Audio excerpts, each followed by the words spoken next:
Hey guys, welcome back to my channel. Hope you guys are doing well. As you guys know, I'm still in the final consolidation phase of my collection, and of course the collection is going somewhere. It's going somewhere beautiful. It's going somewhere new. But today I gotta film this because I'm not gonna have another chance until maybe some days later, right? That is Bye Alpinist, bye the SARB 017, the Alp. Look how beautiful this watch is, really. The SARB 017, guys. I'm regretting already, but I guess we'll have to see you around because this watch is going to a new owner. And I thought just taking about maybe 5 to 10 minutes out of your day.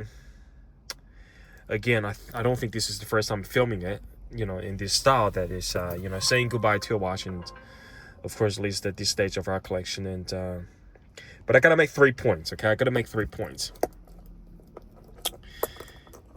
Point number one. That is to all my subscribers, that whether you're new to the game of affordable watches or that you're stepping into the zone of mechanical watches, or you're stepping into the world of Seikos or Japanese, some of the finest affordable watches, they're so iconic, they're so original design that has ever been made in the history of time. And you've asked me, Felix, what is the top 3 watches that you have to get, you have to experience, and yet you haven't pulled a trigger on an Alpinist? I'm here to tell you, as a point number 1, you gotta get yourself an Alpinist, at least for part of your collection, because it is so elegant, it's so beautiful, it's so versatile. It is truly the Japanese explorer that Rolex has. It has not fallen short, especially at this price. And I think, I'm making a huge point because, as we can see, the Seikos continue pushing on the line of Alpinists. It made the SPB line, of course, honoring the green. It's many different kind of dials, and it has different versions of it now. It's got a baby Alpinist that has, does not include the compass bezel. But if you can come across one of the SARB 017, I'll say the price between 500 to 700. I want you to pull the trigger. Of course, make sure you get the full set as this.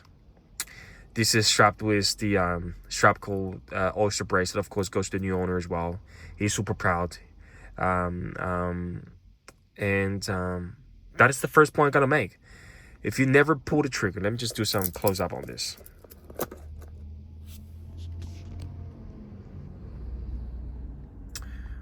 Because I bought this new iPhone. This is iPhone 14. I think the camera is really superb. We're just gonna find the right lighting and angle for it.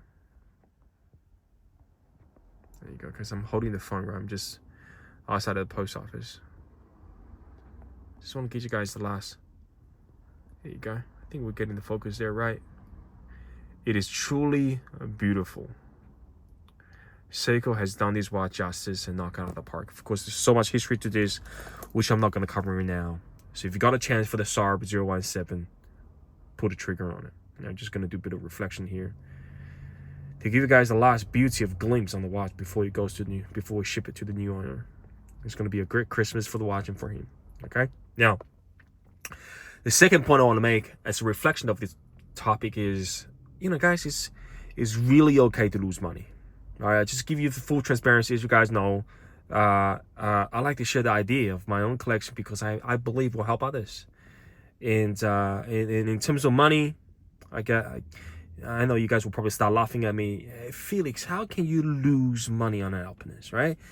I bought these watches pretty much unworn, not as a brand new, but an unworn condition for $725 USD. I think that was shipping included. The bracelet's about $70. I guess it's about $825, and I've done a full service on the watch as well. All right, that's 300 Australian dollars, about $200. Okay, they've done a fantastic job. This watch runs so smoothly, like a clock. I think losing about a second or so a day. So the full cost of this watch is close to $1,000, right? How much I sold it for? I sold it for, I think, maybe 600 to 625. I can't do the conversion out of my head. So I lose about $250 to $300 solid there, right there, out of I think 2 years ownership, right? But it's really okay, guys. It is really okay. I'm not disrespecting this watch by selling at that price. I'm not disrespecting myself, knowing that I had a great time with it. Of course, I want to help the new owner because he's a great bloke. He's a fantastic friend. And it's already okay to lose money. All right, guys. I just want to get that concept out of your head. That on the forums, on the internet, on the YouTube, that people are saying, you can't lose money on the watch. That is the wrong concept to start with. I mean, if you go out, have a night out with your friends and family, you have a nice meal, right? You spend $50 per head, right? Maybe $100, right? But at the end of the day, you're taking nothing home. But would you consider that you lost money, that you spent $100 on nothing? No, right? You had great fun with your friends and family. You received fantastic hospitality. Food was fantastic. It was a great memory. That's all that matters, right? The same concept applies to watches. So losing, $250 across the length of two and a bit of years. Of course, you want to make sure you continue watching the watch in terms of its caring. You make sure you do the service. There's nothing wrong with it. And you know what? It gives you a great conclusion when you think about this watch. Do you really treat it with respect? And if ever comes to you again, if you ever meet this watch out of the crowd, or another sensation comes to you, Felix, I want to get another Alpinist, it will come back to you. One of the Alps will make it back to you. All right, so don't feel stressed about money. Of course, I'm going to use the money for something else. As you guys know, I'm building a fantastic knife collection. This is McNeese. This is a beautiful knife done by John McNeese. Just give a quick shot of this knife. It is fantastic. It is very basic. It is very fundamentally American, but I guess that's look at that ratio between the blade and the handle. It is fantastic.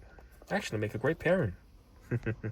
So, point number 2, it is okay to lose money. All right, that means no disrespect for the watch or yourself, and you should feel proud that you cared for. Okay. Point number 2 made. Point number 3, you gotta go with the flow, guys. You gotta go with the flow. I mean, 12 months ago, you guys know, right? How committed, how, I guess, focused I was in terms of building, Seiko Divers collection, Seiko Modern Classic.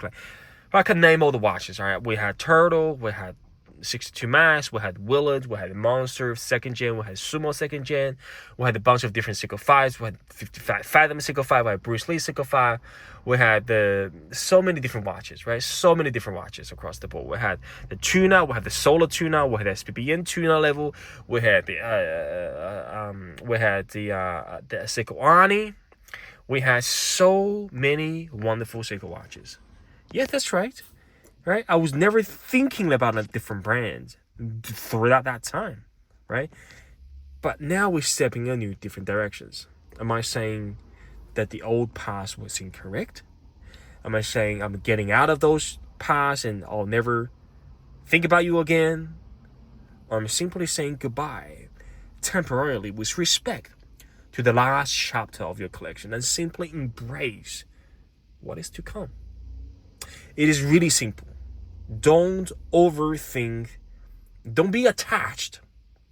Speaking of attachment, I watched this movie clip the other day. The legendary Robert De Niro, right? In The Heat, he was sitting down with Al Pacino at a dinner table. He said, some guy told me that do not get attached to anything that you can't walk on 30 seconds flat if you feel the heat around the corner.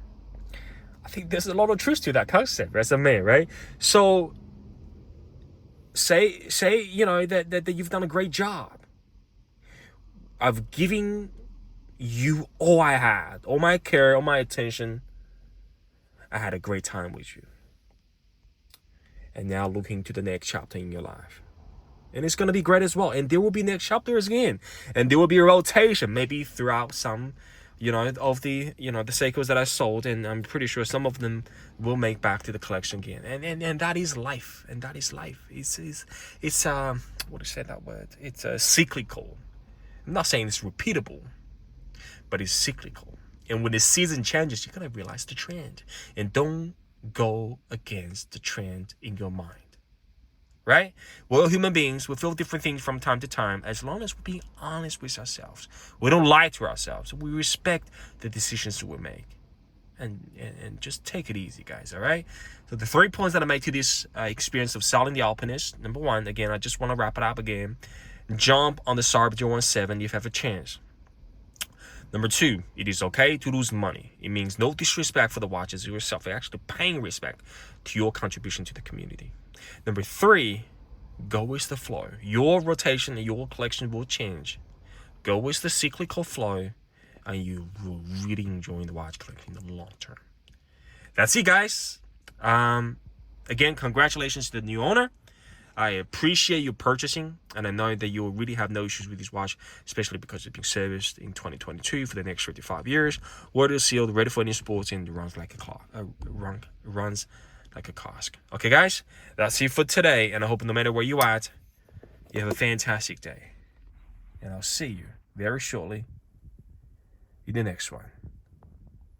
Bye-bye, guys.